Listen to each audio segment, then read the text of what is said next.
Hey everyone, Rudy Down Johnson RV here to show off the 2021 Leisure Travel Twin Bed. Sammy Smith's my camera person today.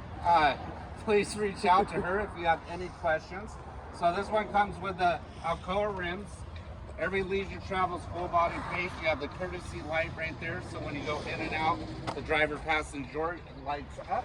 I'm going to focus on the inside. We've got not a ton of time here, but this is a great representation of what we do at Johnson RV.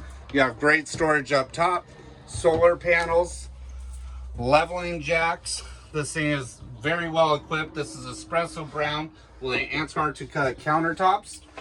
You have a deep stainless steel sink here. Leisure Travel just builds a high quality coach, not mass produced, and we're one of 13 dealers in the US to help people buy these brand news. So we really focus on the pre-owned market, do a 70-point inspection, detail inside and out, and a full orientation before you take it home. Back here you have the twin bed layout. This can be turned into one big bed. I'll have Sammy show you that bathroom there. Give us a call, ask for Sammy Smith or anyone else here at Johnson RV. We'd love to help you out.